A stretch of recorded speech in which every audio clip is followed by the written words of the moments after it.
Morning students, कैसे हैं आप सब। पिछली क्लास में हम कर रहे थे force and motion of A charge particle in uniform magnetic field. हमने पढ़ा था कि अगर कोई charge particle uniform magnetic field के परपेंडिकुलर मूव करता है, याद कीजिए हमने इस तरह से बनाया था। परपेंडिकुलर मैग्नेटिक फील्ड में कोई चार्ज पार्टिकल मूव करता है तो हर डायरेक्शन में हर बार जिधर भी मूव करेगा वो वेलोसिटी v से उस पर फोर्स हमेशा एक सेंटर की तरफ लगेगा। याद है आपको, हमने किया था ना, ठीक है। और उस सेंट्रीपिटल फोर्स की वजह से वो बॉडी क्या करेगी, सर्कुलर मोशन में मूव करना स्टार्ट कर देगी।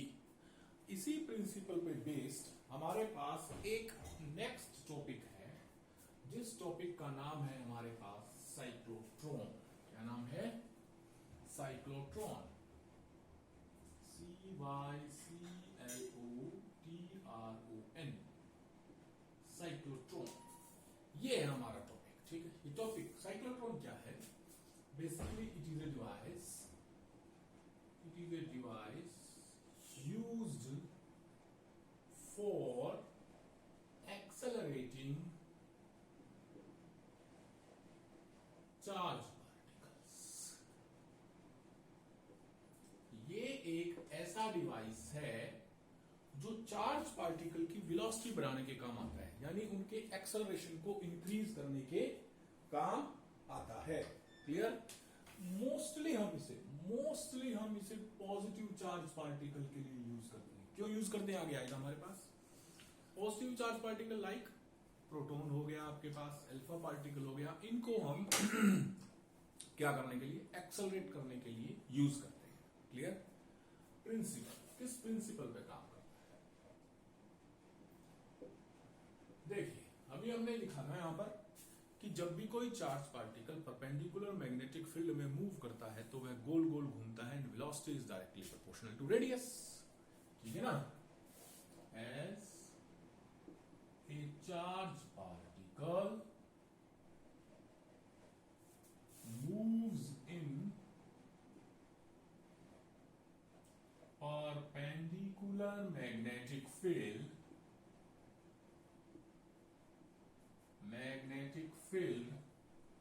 then it will move in circular motion। कैसे मोशन में मूव करेगा? गोल गोल, सर्कुलर मोशन में। And velocity is directly proportional to radius. जैसे जैसे उसकी रेडियस बढ़ेगी वैसे वैसे उसकी वेलोसिटी भी क्या होगी, हमारे पास इंक्रीज होती जाएगी। As its velocity radius increases, its velocity also increases. Clear है? नेक्स्ट है हमारे पास इसकी कंस्ट्रक्शंस। चलिए, कंस्ट्रक्शन क्या है हमारे पास? बड़ी इजी सी कंस्ट्रक्शन है, बिल्कुल इजी। क्या है हमारे पास कंस्ट्रक्शन? चलिए एक बार समझाते हैं फिर लिखवाते हैं। मैं लिखता जाऊंगा, समझाता जाऊंगा, ठीक है। फर्स्ट है हमारे पास होलो सेमी सर्कुलर मेटालिक डीज। हमारे पास इसमें दो है ना, दो होलो खाली अंदर से, सेमी सर्कुलर आधे सर्कल की, मेटालिक मेटल की बनी हुई डी शेप के कंडक्टर्स होते हैं। डी शेप्ड होलो कंडक्टर्स। इस तरह से दो हो गई आपके पास, एक ये हो गई और एक आपके पास ये हो गई, दो हो गई आपके पास, ठीक है। इनको हम एक छोटे से पैरेलल गैप पे एक दूसरे के साथ पैरेलल रख देते हैं। क्लियर हो गया? सेकंड है हमारे पास HFO, high frequency, FREQUANCY, frequency oscillator, for changing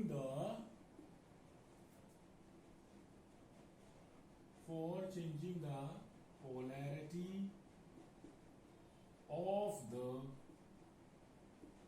D's। ये D है ना, इनको एक बार पॉजिटिव चार्ज एक बार नेगेटिव चार्ज, फिर इनका चार्ज चेंज कर देगा, इसको पॉजिटिव पोटेंशियल पे कर देगा, इसको नेगेटिव पोटेंशियल पे। इनके पोटेंशियल या पोलैरिटी चेंज करने के लिए हम एक हाई फ्रीक्वेंसी ऑक्सीलेटर लगा देते हैं। क्या लगा देते हैं? High frequency oscillator. ये लगा दिया हमने हाई फ्रीक्वेंसी ऑक्सीलेटर। क्लियर? ये इनकी पोटेंशियल चेंज करेगा, पोलैरिटीज चेंज करेगा। थर्ड है आपके पास मैग्नेट्स। मैग्नेट्स क्या करते हैं? Magnets to provide perpendicular magnetic field. Magnet क्या करेंगे? परपेंडिकुलर मैग्नेटिक फील्ड प्रोवाइड करेंगे। ये लगा दिया हमने north and south, two magnets हमने लगा दिए। ये है इसकी कंस्ट्रक्शन, सिंपल कंस्ट्रक्शन है। हमारे पास two, it consist of two hollow metallic semi circular D shaped conductor called dees. One is D1, second is D2। पहला काम कंप्लीट। सेकेंड हमारे पास एक HFO हाई फ्रीक्वेंसी ऑक्सीलेटर जो इन डीज की पोलैरिटी को लगातार चेंज करता है। थर्ड हमारे पास मैग्नेट्स। मैग्नेट्स क्या करते हैं? परपेंडिकुलर मैग्नेटिक फील्ड प्रोवाइड करते हैं। क्लियर हो गया ये सब? चले आगे। अब हमारे पास क्या है? नेक्स्ट है इसकी वर्किंग। अब हमें देखनी है इसकी वर्किंग। चलिए वर्किंग समझते हैं इसकी, ध्यान से समझना, फिर वर्किंग के साथ साथ कुछ इसके डेरिवेशन है छोटे छोटे। Working, let a charge particle, let a charge particle, suppose alpha particle is required to accelerate। एक नंबर पॉइंट, मान लीजिए कोई भी चार्ज पार्टिकल, एग्जांपल के लिए ले लिया हमने अल्फा पार्टिकल, उसे हमें क्या करना है? एक्सेलरेट करना है। यहां कहीं सोर्स होता है, सोर्स में से हमारे पास अल्फा पार्टिकल बाहर आया। क्या आया? Alpha particle. We bring a alpha particle from the source. ठीक है? Let at that time D1 is of positive polarity and D2 is of negative polarity। D1 क्या है? पॉजिटिव पोलैरिटी पे है और D2 क्या है? नेगेटिव पोलैरिटी पे है। अब अल्फा पार्टिकल हमें एक्सेलरेट करना है। अल्फा पार्टिकल पॉजिटिवली चार्ज होता है, हीलियम 2He4। अब पॉजिटिव चार्ज पार्टिकल D1 तो हमारी किस पे है? पॉजिटिव पोलैरिटी पर, और D2 किस पर है? नेगेटिव पोलैरिटी पर। ठीक है? Alpha particle D1 is at positive polarity, D2 is of negative polarity. ठीक है? क्लियर? अल्फा ऐड कर लीजिए इसको ऑफ की बजाय। ठीक है? Alpha particle positively charge particle है, तो पॉजिटिवली चार्ज पार्टिकल किस में जाएगा? नेगेटिवली चार्ज D में, है ना? नेगेटिव चार्ज किस पे है? D2 पर। तो अल्फा पार्टिकल गया वही किसमें? D2 में। ठीक है?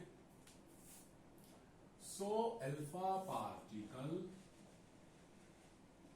Will enter in D2। जैसे ये अंदर गया तो इसे पता लगा परपेंडिकुलर मैग्नेटिक फील्ड अप्लाइड है। परपेंडिकुलर मैग्नेटिक फील्ड में फ्लेमिंग लेफ्ट हैंड रूल से हमने कहा था, जब भी कोई charge particle perpendicular magnetic field में एंटर करता है तो वो गोल गोल घूमना शुरू कर देता है। अब वो परपेंडिकुलर मैग्नेटिक फील्ड में गया और गोल घूमना शुरू हो गया। ये गोल घुमा भाई, घूम गया। Clear? As magnetic field being perpendicular, magnetic field क्या है? परपेंडिकुलर है। So charge particle will move in circular motion. Clear है? चार्ज पार्टिकल सर्कुलर मोशन में मूव करना शुरू कर देगा। यहां तक नॉर्मल सा काम हमारे पास। अब जो कंडीशन है वो most important condition. First point complete. Second point क्या है हमारे पास? मोस्ट इंपोर्टेंट पॉइंट है सेकंड। वो समझ में आएगा या वो नहीं लिखेंगे तो हमारा साइक्लोट्रॉन कंप्लीट नहीं होगा। The condition of resonance should be satisfied. The condition of resonance should be satisfied. Resonance की कंडीशन को सेटिस्फाइड होना ही होना पड़ेगा। क्या है रेजोनेंस की condition? That is time taken by charge particle to complete half circle. To complete half circle in D should be equal to time taken by the HFO high frequency oscillator HFO to change the polarity. To change the polarity of bees. ये क्या है? सुनिए ध्यान से देखिए। Charge particle जैसे charge particle D2 में क्यों गया? क्योंकि D2 नेगेटिव थी और चार्ज पार्टिकल पॉजिटिव चार्ज था, है ना? इसलिए गया। अब परपेंडिकुलर मैग्नेटिक फील्ड में गोल गोल घूमा, यहां पहुंच गया। यहां पहुंचने के बाद अब अगर D1 पॉजिटिव है और चार्ज पार्टिकल अल्फा भी यहां पहुंच गया, वो भी पॉजिटिव है, तो पॉजिटिव और चार्ज पार्टिकल के पॉजिटिव चार्ज का रिपल्शन हो जाएगा। रिपल्शन हो जाएगा तो वो नेक्स्ट D में एंटर नहीं करेगा। यहां पर कंडीशन ऑफ रेजोनेंस आती है। ये HFO क्या करेगा? जितने टाइम में charge particle half circle complete करेगा, time taken by charge particle to complete half circle, same उतने ही टाइम के बाद ये क्या करेगा? इनकी पोलैरिटी चेंज कर देगा। D1 को नेगेटिव, D2 को positive. Clear? Time taken by charge particle to complete half circle in D should be equal to time taken by HFO to change the polarity of the Ds। इतनी देर में polarity change कर देगा तो हमारा charge particle क्या करेगा? अगली D में एंटर कर जाएगा। फिर ये हाफ सर्कल कंप्लीट करेगा, इतनी देर में ये फिर दोबारा क्या कर देगा? पोलैरिटी चेंज कर देगा। पोलैरिटी चेंज कर देगा तो फिर ये क्या करेगा? नेक्स्ट सर्कल में नेक्स्ट D में दोबारा एंटर कर जाएगा और इस तरह ये लगातार गोल गोल घूमना शुरू करेगा। लगातार गोल गोल घूमना शुरू करेगा और क्या होगा? जैसे जैसे इसकी रेडियस बढ़ती जाएगी वैसे वैसे इसकी वेलोसिटी बढ़ती जाएगी, प्रिंसिपल के हिसाब से। क्लियर है? Change the polarity of the Ds। ठीक है? Hence it will enter in D1। D1 में एंटर हो जाएगा। क्यों? क्योंकि G1 क्या हो गई? नेगेटिवली चार्ज होगी, नेगेटिव पोटेंशियल में आ गई। और इस तरह से ये लगातार गोल गोल घूमता रहेगा और क्या होगा? एक टाइम के बाद इसकी वेलोसिटी सफिशिएंट हो जाएगी। अब हमें इसकी वेलोसिटी और ज्यादा इंक्रीज नहीं करनी, तो हमारे पास यहां पर एक क्या होती है? विंडो। क्या होती है? विंडो। WINDOW, खिड़की। हम क्या करेंगे? हटा देंगे। किसको? परपेंडिकुलर मैग्नेटिक फील्ड को। परपेंडिकुलर मैग्नेटिक फील्ड क्या कर रही थी? गोल गोल घुमा रही थी इसको। जैसे ही हटाया तो ये क्या करेगा? सीधा चला जाएगा। हमने परपेंडिकुलर मैग्नेटिक फील्ड को हटाया और हमारा चार्ज पार्टिकल विंडो से गया और कहां टकराया? टारगेट पर। कहां टकराया? टारगेट पर। इस तरह से चार्ज पार्टिकल क्या हो गया? वेलोसिटी बढ़ती गई। क्यों? क्योंकि उसकी रेडियस बढ़ती गई। रेडियस बढ़ती गई, एक्सेलरेशन आ गया, जितनी हमें वेलोसिटी चाहिए, उसके बाद परपेंडिकुलर मैग्नेटिक फील्ड को रिमूव कर दिया, charge particle will strike to the target. This is the simple working of cyclotron. Clear है? बोलिए. इसके बाद हमारे पास कुछ डेरिवेशंस आते हैं साइक्लोट्रॉन की. इंपॉर्टेंट डेरिवेशंस हैं, वो क्या है चलिए देखते हैं. क्लियर? अब हमारे पास क्या है, चार्ज पार्टिकल एक्सेलरेट हो गया, यहां टकरा गया. अब चार्ज पार्टिकल गोल गोल क्यों घूमा? चार्ज पार्टिकल गोल गोल क्यों घूमा? क्योंकि बिकॉज परपेंडिकुलर मैग्नेटिक फील्ड की वजह से जो फोर्स लगा, वो फोर्स क्या कर रहा है, उसको सेंट्रीपिटल फोर्स प्रोवाइड कर रहा है. पिछले टॉपिक में कर चुके हम. सो वी कैन से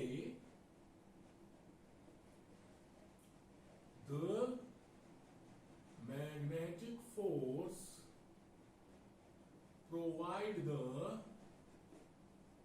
centripetal force किसको? to the charge particle. Hence QVB should be equal to mv square by r. Clear? यहां से एक v कट गया, यहां से आपके पास वेलोसिटी आ गई q b r by m, और आपको पता चल गया velocity directly proportional to radius. So as the radius increases velocity will also increase. जैसे जैसे इसकी रेडियस इंक्रीज होगी, वैसे वैसे हमारी क्या हो जाएगी, वेलोसिटी इंक्रीज होती जाएगी. ठीक है? So as the velocity increase, sorry radius, as the radius increase the velocity also increase. जैसे जैसे रेडियस बढ़ेगी, वैसे वैसे हमारी वेलोसिटी भी क्या होती जाएगी, इंक्रीज होती जाएगी. बोलिए यहां तक ठीक है? चलिए नेक्स्ट देखते हैं अपन टाइम पीरियड का एक्सप्रेशन और साइक्लोट्रॉन फ्रीक्वेंसी का एक्सप्रेशन. ठीक है? हटा दूं इसे. चलिए now expression for time period and cyclotron frequency. Expression for time period and cyclotron frequency. ये क्या है? देखिए, as time is equal to displacement upon velocity, है ना? एक चक्कर में कितना टाइम डिस्प्लेसमेंट हो जाएगा? डिस्प्लेसमेंट हो जाएगा 2 pi r upon velocity v हो जाएगी. Clear? Then t is equal to 2 pi r upon velocity का फार्मूला अभी निकाला था, क्या था हमारा? qbr by m. अभी तो किया था, कैसे था? mv square by r is equal to qvb. v से v cancel, v is equal to qbr by m. लिख दूं qbr बाय m, r से r cancel. Time period is equal to 2 pi m by qb. आ गया time period. Expression for time period. Now cyclotron frequency. Cyclotron frequency is equal to nu is equal to 1 by 3. यही होता है ना? Then cyclotron frequency nu is equal to 1 by 2 pi m by qb is equal to qb upon 2 pi m. This is the expression for cyclotron frequency, जो बहुत बार लगातार पूछा जाता है. बहुत बार पूछा जाता है. नेक्स्ट है हमारे पास expression for maximum kinetic energy. कि भाई कितनी काइनेटिक एनर्जी ये हमारे पास. Expression for maximum kinetic energy.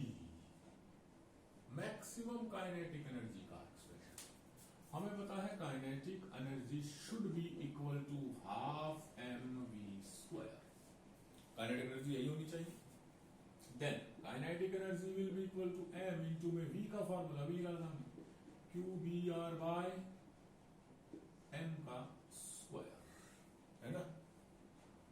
चलिए इसको सोल्व करते हैं. 1/2 m into में q square b square r square upon m square, square से एक m कट गया, ये आ गया q square b square r square by m, 2m kinetic. अब देखिए charge constant, magnetic field constant, mass constant. Kinetic energy को maximum करना radius पे डिपेंड करेगी. क्यों? क्योंकि रेडियस बढ़ेगा तो वेलोसिटी बढ़ेगी, वेलोसिटी बढ़ेगी तो काइनेटिक एनर्जी बढ़ेगी. सिंपल सी बात है. Then kinetic energy maximum, kinetic energy maximum will be equal to q square b square radius maximum का स्क्वायर अपॉन 2m.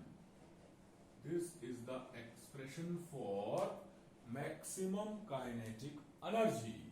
क्लियर है? अब है हमारे पास limitation of charge cyclotron. What is the limitations of cyclotron? इसकी limitations क्या है? चलिए पहला,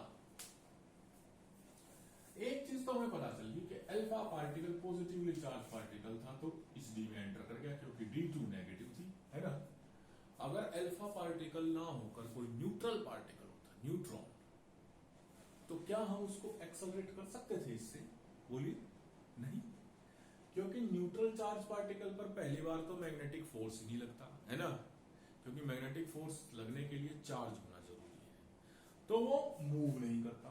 दूसरी बात, न्यूट्रल चार्ज पार्टिकल किसी डी में एंटर नहीं कर पाता. क्यों? क्योंकि डी तो ऑपोजिटली चार्ज पार्टिकल को अपने अंदर अट्रैक्ट करेगी, पुल करेगी, है ना. तो पहली क्या होगी इसकी limitation? Limitation of cyclotron. Number 1, it cannot accelerate neutral particle. Number 2, it cannot accelerate electron. अब इलेक्ट्रॉन तो न्यूट्रल नहीं है ना. इलेक्ट्रॉन तो न्यूट्रल नहीं है, इसको क्यों नहीं एक्सेलरेट कर पाता? Because electron is very light particle, बहुत हल्का पार्टिकल है. हैंस इस वजह से, हैंस